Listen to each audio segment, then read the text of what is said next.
Before we move on to the next segment, it's a very small question I want to ask you, and I want you to, remember or think about the answer in your mind, okay?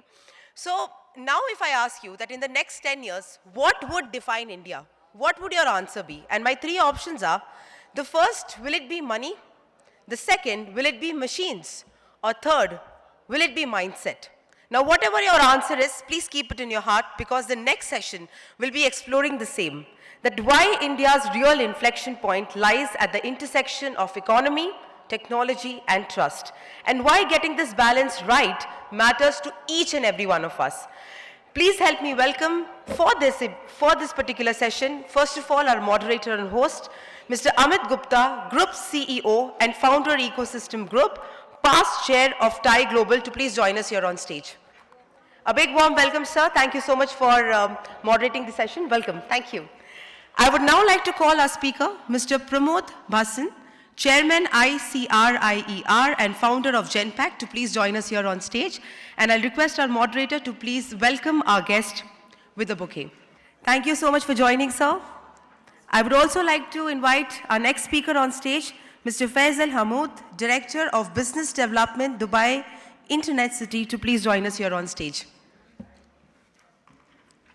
Welcome, sir. Thank you so much for joining. And I'll also request our moderator to please welcome our second speaker, Mr. Pramod Bhasin, Mr. Faisal Hammoud, on the stage.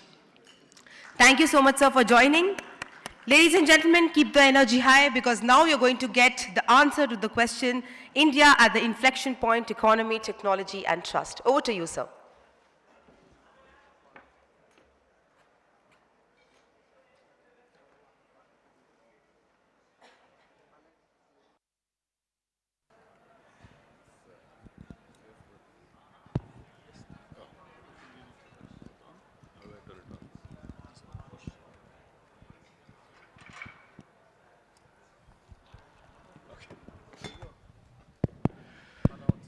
Well, good afternoon, everyone. I hope it's been an insightful day for everyone here. Thank you for joining the TI Global Summit. I have the privilege of two very distinguished individuals having shaped different parts of the globe and the innovation ecosystem in different parts. So, of course, Pramod Bhasin, I think everyone knows Pramod Bhasin, founder of Genpact, and of course, someone who has been extremely influential and involved in shaping policy in India, runs ICRIER, ICRIER, which is the premier think tank in India. And we've got Faisal Hammoud from the Dubai Internet City, who has seen that evolution over the last 18 years of Dubai as an innovation hub, and we're going to talk about that. But just one caveat, I know that unfortunately Pramod has a flight to catch and will leave, have to unfortunately step away partway. So don't be alarmed, the conversations will continue. We wish Pramod safe travels ahead in advance. Thank you. Okay, so let me kick off with Pramod. So Pramod, you have, you built Genpact at a time when there probably wasn't much policy in place. Yeah, and you had to navigate India's regulatory environment into building arguably one of the biggest global powerhouses from India. Today, as a policy advisor to the government, you're helping shape the framework for the new economy. What has changed, in your view, in the last 25 years? Thank you. And thank you for having me here. Really appreciate it. My extremely sincere apologies to the audience. I do have a flight to catch, which I cannot afford to miss because of some critical meetings that I have tomorrow in Delhi. So I will leave in about 10 minutes. My apologies. I thought the session was starting earlier at 4:20, 4 or so. But just to answer the question, one of the benefits we had when we started Genpact is there was no policy, right? So in fact, a lot of people didn't know what we were doing. So I would get a lot of queries from people saying, "Aap kar kya rahe ho? Piche, what are you doing with all these people in the back office at 9 at night? What the hell have you started?" A lot of people would come by and very amused. Our employees' parents would come by. And they say, "I want to see where you're taking my daughter. What are you making? Where is she going?" And it was really, Gurgaon was a gaon, absolute, complete village, not what it is today. We started in Jaipur in similar fashion. But the absence of policy or the presence of light regulation helped us, and a fantastically, there were two other things that happened which were really good. A fantastically cooperative STPI organization, right, which gave us our telecom license. And they were very encouraging and very helpful, and I hope there are 1,000 more organizations would bloom in India the way they held our hands through this. That, and we got some tax-free 10-year holiday on taxes, which was extremely helpful given the startup nature of experimental nature of what we were trying to do. So I think today what has changed is that entrepreneurship is no longer a bad word. When I started Genpact, my mother asked me what was wrong with me that I would leave GE Capital to start something called Genpact, and whether my mind was in order or whether I had drunk too much the night before. She was convinced this was the worst mistake anybody could make. But entrepreneurship is alive and thriving.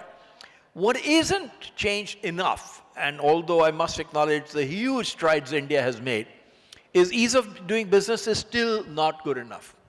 Taxes and compliance burdens on companies, small companies, are too high. We just don't need them to be this high. They need to be sorted out.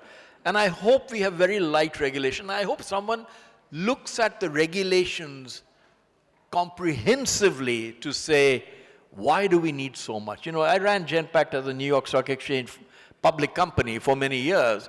The amount of time I spent there on compliance and regulation is less than what I spend on new entities I've started up in India now. And I think that must change. On the other side, availability of capital, people wanting to fund new investments, people wanting to fund entrepreneurs, look for new ideas, the galaxy of people here who are attending TIE, all of that has changed so much for the better. And it has been a phenomenal difference over the years. And sorry, long answer. no, so thank you, Pramod. And Faisal, I want to come to you, but I want to ask Pramod a question that I think will set up quite nicely for what we're going to talk about. So if I look at some of the numbers, and don't hold me to it, 159,000 startups in India, right? 100 plus unicorns. Starting up is not really the problem, scaling up is. And you touched on compliance and the friction that creates. But what sort of policies do you think can be created that will enable entrepreneurs to scale ventures, not just start them? Because the biggest inflection point is that 10 million US number, right? That's the number beyond which it gets harder. So what will enable startup ventures to scale as global institutions in areas like deep tech, AI, solving for healthcare, agri-tech, financial services, and so on? Yes. So I think in my experience, very important question. In my experience, what do startups really need? Actually, they don't need, by the way, a lot of advice, a lot of gyan. We're all very good at giving them gyan. I always tell startups, when someone is giving you gyan, just open their bio and see, did they ever build a startup? But did they make it successful, or are they just giving you gyan? Because you don't need gyan. I mean, the guys, if they got a good idea, let them go, let them do. They need market access, they need capital. Now, in capital, actually, I will say today, for a good idea, there's lots of capital. In fact, I run the Punjab Innovation Mission. I chair it. We find that if there are good ideas, I'll get 40 investors coming by to take that on. What we miss is market access. Opening of markets. There I would encourage the government to become a buyer in deep tech, in AI, in many other areas, to become a real buyer. And two, I would encourage a far greater revamp of our education system to include things like AI at not the top institutions that we are all very familiar with, IITs, IIMs, etc. They cater to less than 0.5% of India's population.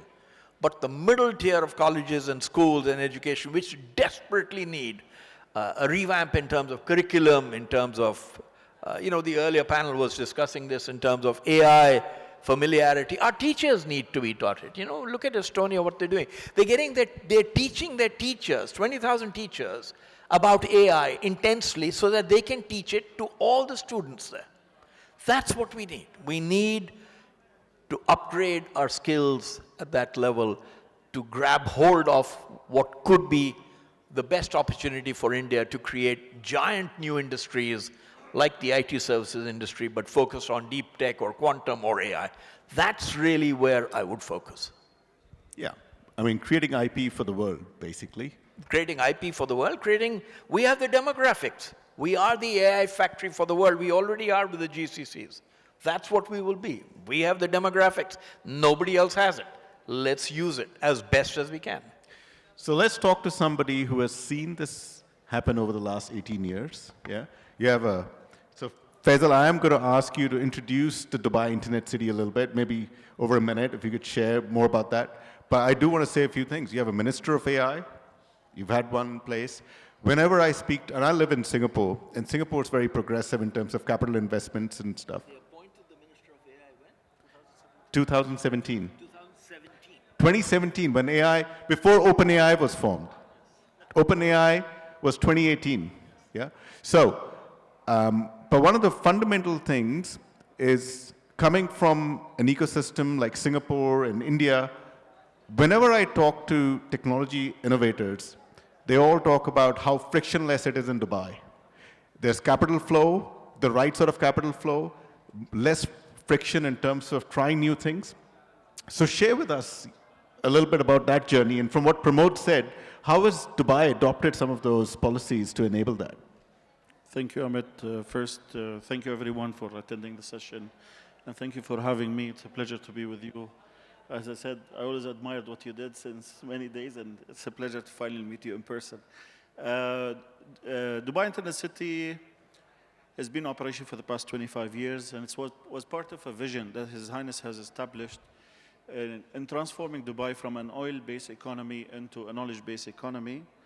And that journey has been 25 years. Over the past 25 years, we've seen all the evolution of the technology, all the way from, and that's why the @sign, if you look here, as a sponsor, @sign is our logo, because we started at that era. And then we've seen the 2.0, we've seen all the Gs of the digital, the transformation of telecom, and all the digital transformation that we are into. So we have been a catalyst of technology in the Middle East region, and we're proudly can say that we're the ICT hub of the Middle East region with over 4,000 technology companies operating from Dubai Internet City, 31,000 IT professionals that deliver services to more than 100 countries around the world. They use Dubai Internet City as a free zone and as a regional hub to deliver services to the wider ecosystems. Yeah. No, I think it's been an exceptional, we've seen the evolution. But before I get into the next question with you, we're entrepreneurs, so we adapt to limitations. And right now, we need a bit of Pramod's time before he heads off. So Pramod, before you head off and get on that plane, I wanted to ask you a question specific to our education institutions and research and the talent, right? We have some of the best education institutions. They've got great research capabilities. We have millions of engineers, scientists, and domain experts. So we have the talent pool. Maybe if I could pose two questions to you. I'm combining a couple of points here in one. One is, what can be done to enable that talent pool and enable startups to leverage this talent pool and shape it? Second, how do you actually take that research capability and drive commercialization of IP through our education institutions? Absolutely. I think very, very critical points. Certainly, we've got terrific talent. We've got some terrific institutions. I wouldn't say we have enough. I think we are woefully short of very high-quality institutions. Given the caliber of people we have, and the people in India are as good, if not better than most. I think the one thing I find in the research R&D programs that are happening, the government is investing a lot right now. They've announced a 1 lakh crore fund for deep tech, for quantum computing, etc. These are outstanding moves, which have never been done before in the history of our country. And I congratulate the government. I think in those respects, some things that are happening I absolutely love. But on the R&D side, what people honestly need, the innovators, they need markets. So if the government was to say to them that, look, develop products and innovation for us in these following areas. You're seeing it in defense happening with larger companies, but you could do that in deep tech, you could do that in cybersecurity, you could do that in AI, you could do that in government processes, you could do it in healthcare. I mean, there are so many areas where I wish the government could do that, because then it gives these companies a buyer for good prototypes. No handouts, please. No handouts from the government required. But then saying, look, we would love to try your products out and encourage you to build them or prototype them or run as pilots, or we'll do it jointly with industry and give you market access. I think that would be good. Two, a far greater industry-academia partnership. Right now, our rules around universities, what professors can or can't do, where they can earn money from, how they can earn money, how much money they can earn on consulting, how they can participate with other companies in product development, etc., are very limiting. Are very limiting. China has opened it up completely. We have to look at China to see what they've done. America has already been open. The US, UK, Europe has been open. We need to loosen those bonds. We need to allow that to work with far lesser friction, so that industry is intertwined completely with the research that's happening to make it both applied research and solve for problems. You know, the earlier speakers were talking about how Korea solves for problems through research. We have so many issues that could do with deep research, agriculture, healthcare, you can talk about it all. So I think if we can bridge those gaps, much better. It's not easy. It's hard. There are many pitfalls. You know, I know that at some level the finance ministry is reluctant to give incentives for R&D because they feel it's been misused, frankly, in the past. And the fact is that, you know, there is a lot of misuse, unfortunately, from our side. I'm an industry entrepreneur, but I can tell you there's a lot of misuse on the private sector. And I can understand why the government gets nervous about it and doesn't want to go there. But we have to find our solution. We have to build trust, is what I would say. And the point about trust is absolutely more. With that, Amit, I'm sorry. I'm just going to have to run out on you. I'm really sorry. But I don't want to risk the traffic, and I have to get out to Delhi again for something. I'm sorry, I came in this morning. This is not how I wanted to go, but please forgive me, everyone. If you'll allow me this, I'll be deeply grateful. Thank you. Absolutely, Pramod. We will miss you. I think it's, thank you for braving it out. And I'll just keep quoting you from all the chats we've had. Thank you. I'm so sorry. Please. 1 second. Oh. Thank you, but I'm not going to carry it. No, we'll keep it. Just,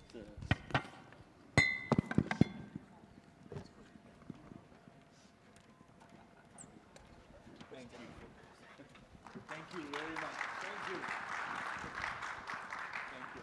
Thank you. Thank you very much. I'm so sorry.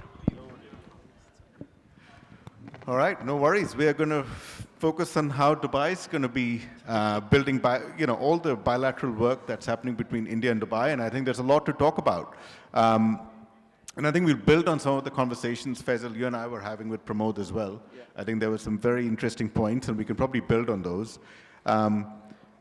But, we talked about R&D, right? And one of the conversations that, we were having earlier, and you talked about how in the last 18 years you've seen Dubai Internet City, which is basically the regional hub in the Middle East for innovation, move away from a sales-focused location, center, to an R&D-based center where you're building products. So do you want to share a little bit about how that transformation happened? Yeah, certainly, yes. The thing is that basically, just to go back, so part of the vision was basically to attract the big MNCs at that point in time in order to come and offer their services in the region that have also significantly impacted the overall development in the region. But over time, we've seen the need, and this came also from the fact that the region became more matured. So we've seen the need of building specific products that are customized to our needs rather than just getting any other shelf products. And with that in mind, we started seeing more innovation centers opening up in Dubai Internet City. So today we have 20 innovation centers that are run by our business partners like Oracle, Hisense, Tata, Visa, Master, Snap, call it. And these centers are built in Dubai Internet City in order to ensure that there are specific products that are built to cater to the region and the wider region. And I can give you an example. When I say the wider region, for instance, I mean Visa services 96 countries out of their office in Dubai Internet City. So Dubai is a very good gateway for companies to go global from.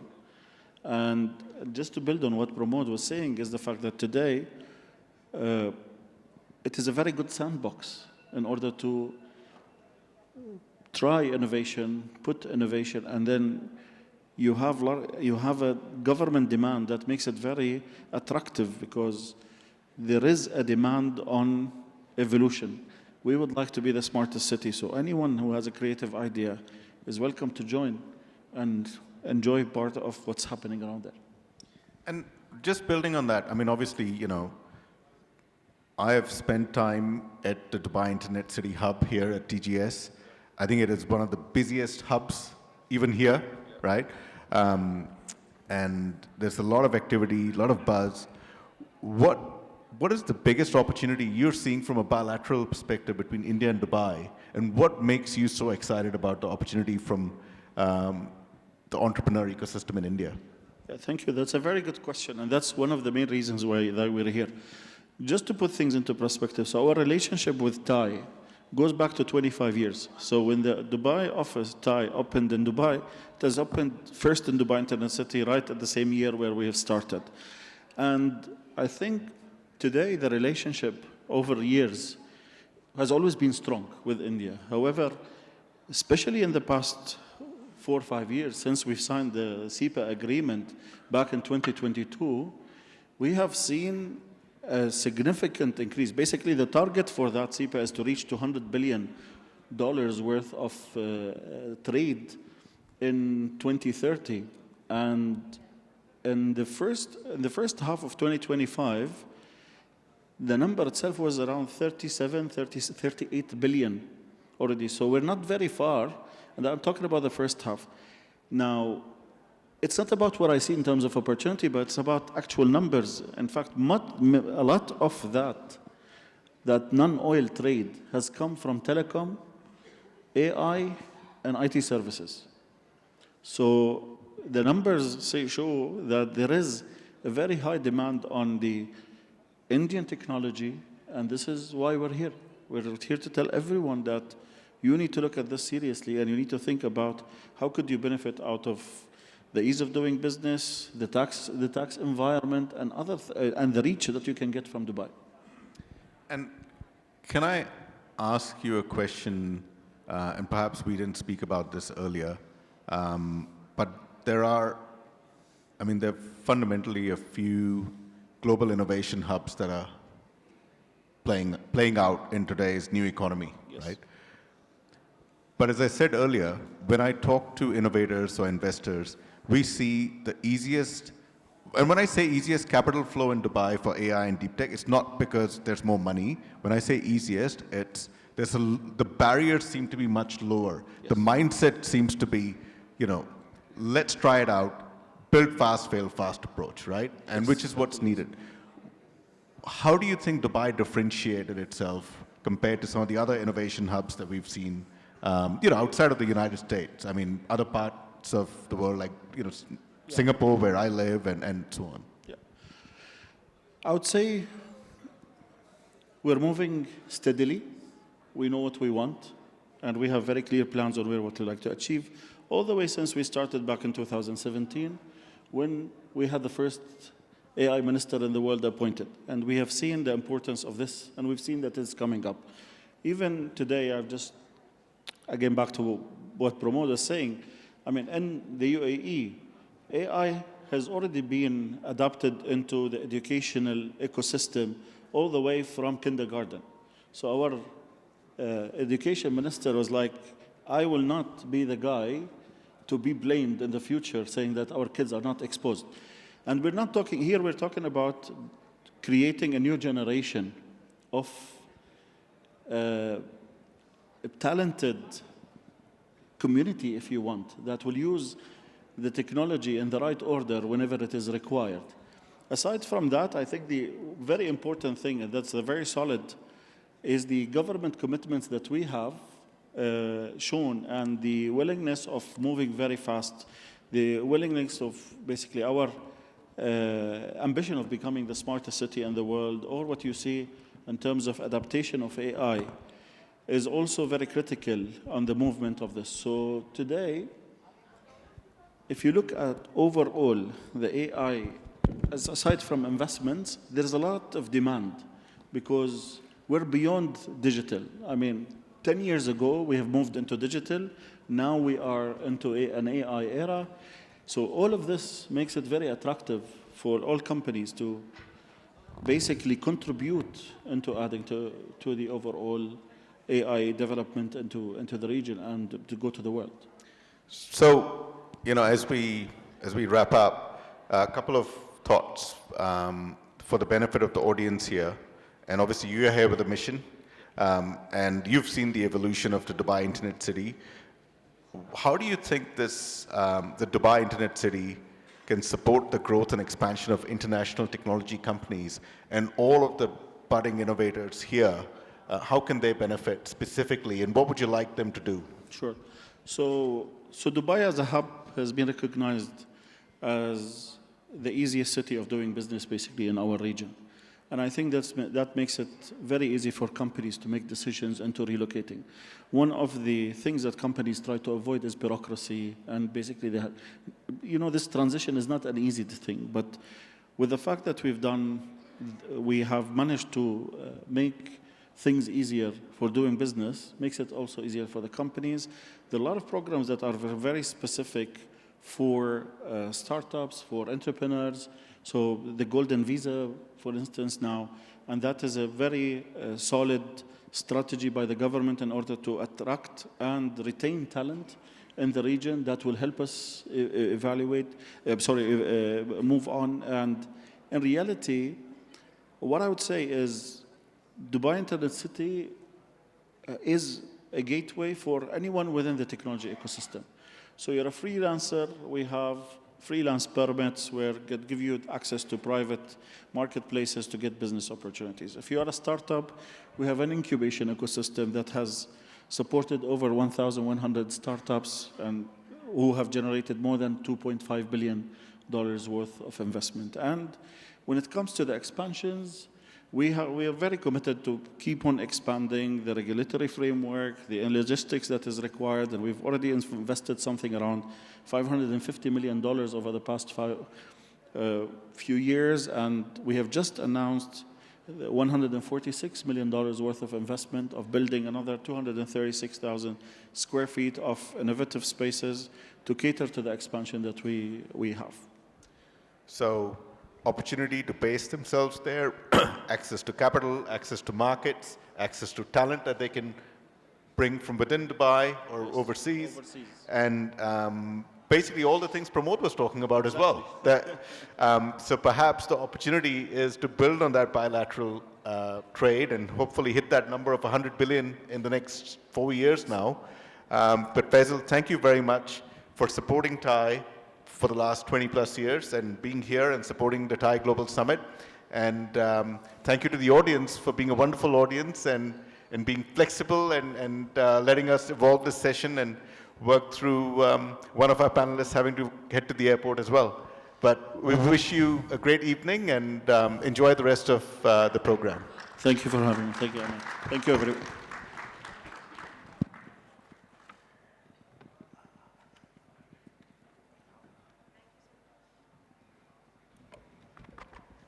Thank you so much, sir, for the session and for, again, asking wonderful questions. I think the real answers lie when you ask the correct questions, and I'm sure the questions were asked so correctly that both the speakers could give the correct answers. Thank you so much, sir. Thank you for giving your time, and thank you for flying back. Thank you.